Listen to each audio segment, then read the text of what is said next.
किसी ने बड़े कमाल की बात कही है कि अंदाजे से ना नापिए किसी इंसान की हस्ती, अक्सर ठहरे हुए दरिया गहरे हुआ करते हैं। एक बार एक प्रोफेसर अपनी क्लास में स्टूडेंट्स को एक कहानी सुना रहे थे। तो कहानी इस प्रकार की थी कि एक समुद्र में बड़ा जहाज जा रहा था, बहुत सारे यात्री उस पर सवार थे। अचानक से एक एक्सीडेंट होता है, दुर्घटना होती है और जहाज जो है खराब हो जाता है। जहाज का कप्तान अनाउंस करता है, कैप्टन अनाउंस करता है कि सारे यात्रियों को फटाफट से खाली करना होगा क्योंकि ये डूबने वाला है।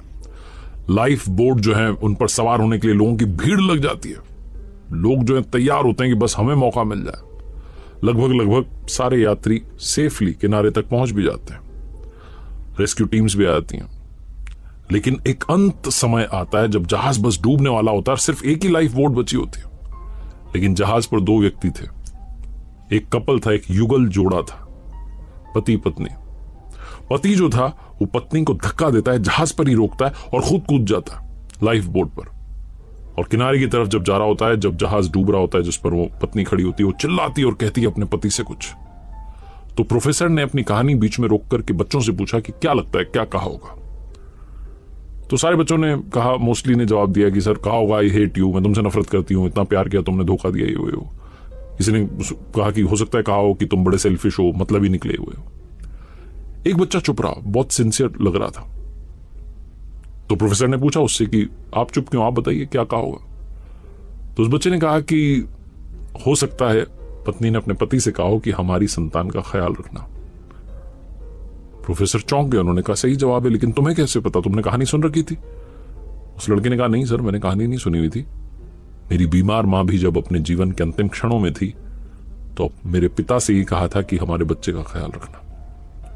प्रोफेसर दुखी, उन्होंने कहा कि आपकी बात सही है, जवाब सही है आपका। यही कहा उस पत्नी ने अपने पति से कि हमारी संतान का ख्याल रखना। प्रोफेसर ने कहा लेकिन कहानी भी बाकी है। उन्होंने कहानी आगे बढ़ाई, उन्होंने कहा कि वो जो जहाज था उस पर जो महिला बची थी, वो जहाज बस डूब गया, उस महिला की मौत हो गई। जो पति था वो किनारे पर आ गया, घर पहुंचा, वहां उनकी बेटी थी। उस छोटी बच्ची का लालन पालन किया, उस संतान का पालन पोषण किया, उसे पढ़ाया लिखाया, उसका विवाह करवाया। और समय का चक्र है, उस व्यक्ति की भी जान चली गई, उसकी भी मौत हो गई। जो बेटी थी वो एक दिन अपने घर पर मायके में आई हुई थी और घर की साफ सफाई कर रही थी, सामान जो है सारा देख रही थी। तब अलमीरा में उसे एक डायरी मिलती है जो कि उसके पिता की थी।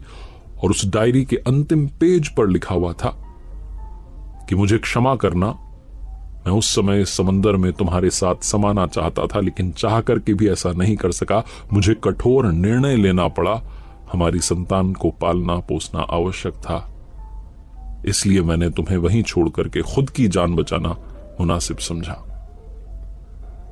मुझे मालूम था कि तुम बीमारी से ग्रस्त हो, कुछ दिनों में वैसे भी तुम ये दुनिया छोड़कर जाने वाली थी। ऐसे में मुझे ये कठोर निर्णय लेना पड़ा, वरना मेरा यकीन मानो मैं तुम्हारे साथ समंदर में उसी पल समा जाना चाहता था। तुम्हारे बिना मेरे जीवन का कोई अर्थ नहीं है। बच्ची जब ये पढ़ रही थी तो रोती चली जा रही थी। कहीं ना कहीं उसके मन में चलता था कि पिता ने मां को वहां के लिए क्यों छोड़ दिया। लेकिन उस दिन उस क्षण उसे समझ में आया कि पिता ने ऐसा फैसला क्यों किया था। इस जीवन में बहुत सारी बातें सही गलत से ऊपर है। बहुत सारी बातें बहुत कॉम्प्लेक्स्ड होती हैं, बहुत जटिल होती हैं, जिन्हें समझ पाना बड़ा मुश्किल होता है हमारे लिए। और हम में से काफी लोग बस तुरंत रिएक्ट कर देते हैं, बात बोल देते हैं, सोचते नहीं, विचार नहीं करते, इमीडिएटली रिएक्शन देते हैं। आप ऐसे करते रहेंगे तो लोगों को खोते रहेंगे। प्रतिक्रिया देना बंद कीजिए, लोगों को जज करना बंद कीजिए, लोगों से प्यार करना, मोहब्बत करना शुरू कीजिए। और एक बात याद रखिए जो अक्सर कहता हूं, ऊपर वाले के आशीर्वाद, अपनी मेहनत और अपनों के प्यार के साथ कर दिखाओ कुछ ऐसा कि दुनिया करना चाहे आपके जैसा।